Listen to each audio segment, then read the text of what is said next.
Whether fighting aliens in the city, big bad baddies, or even the directors themselves, we're gonna go over the top 10 cast and crew members of the MCU who got angry at the directors. Hi guys, Marcel here, and welcome to Breakdown.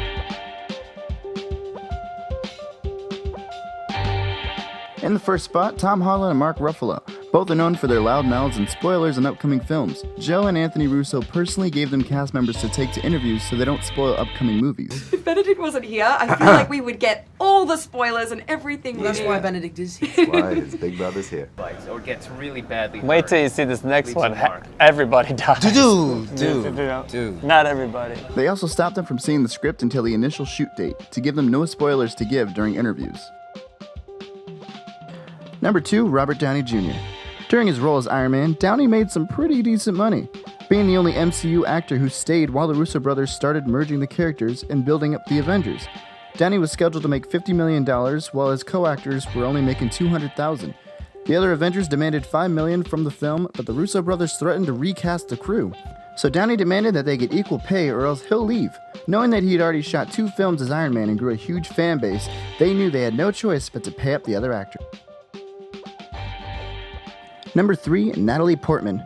Though Portman was only known as being Thor's girlfriend on camera, off camera, she didn't have nice things to say about the production of the film.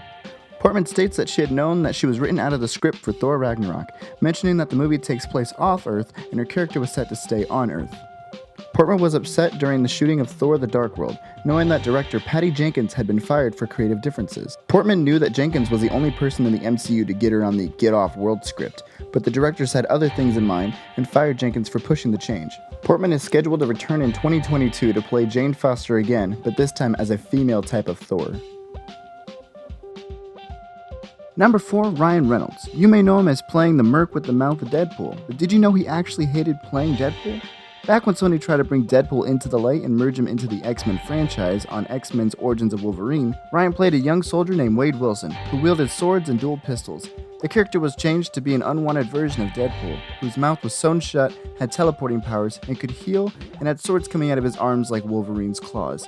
Reynolds hated the concept and described arguing with the producers, who basically told him to play the role as written or they will hire someone else. Reynolds only shot a few scenes, leaving the stuntman to shoot most of the scenes as the mutant Deadpool instead. Thankfully, he was given another chance to erase his past as Deadpool. Hey, it's me! Don't scratch! Just cleaning up the timelines. Number 5, Terence Howard.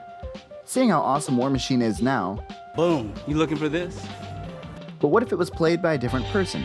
Terence Howard played James Rhodey in the 2008 film Iron Man, and was set to make $4.5 million, more than Robert Downey Jr., and was set to make $8 million more for the 2 sequels he was contracted for. He had said that he only received $1 million, and when he turned it down, the role was recasted to Don Cheadle. Howard's salary had dropped since then, and he seems bitter for how the franchise has grown since then. In 2013, he is asked about what was the worst thing he has witnessed, and Howard replied, "Iron Man killing my career."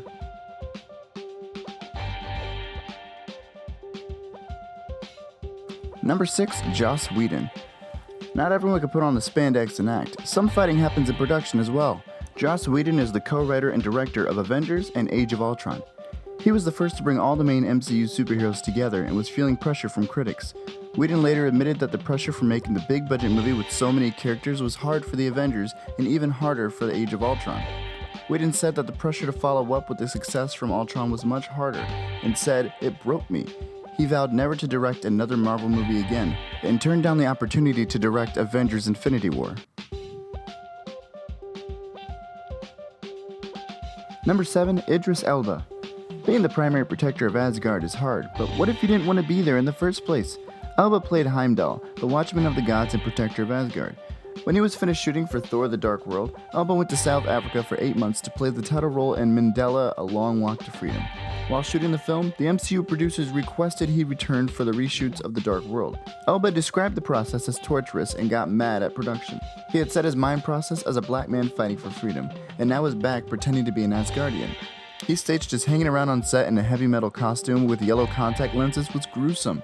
He was complaining that he'd rather make an important movie that no one sees versus a blockbuster which fans are clamoring.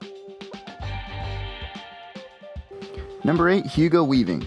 Known for being the MCU's version of Hitler and the main reason Captain America was frozen for so many years, Hugo played Captain America's main enemy, Red Skull.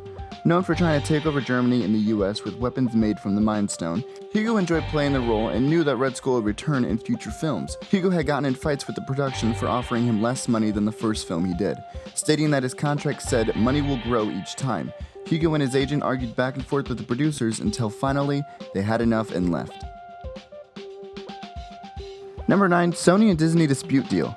Now I know I said cast arguing with production, but what if we might not ever see Spider-Man again in the MCU? So Sony and Marvel made a deal that Sony will give the rights for Spider-Man to be used in MCU films if Marvel takes 5% of the box office sales from the film. Marvel's parent owner Disney demanded they get 50-50 for all box office sales and use of the superhero for Marvel Studios films.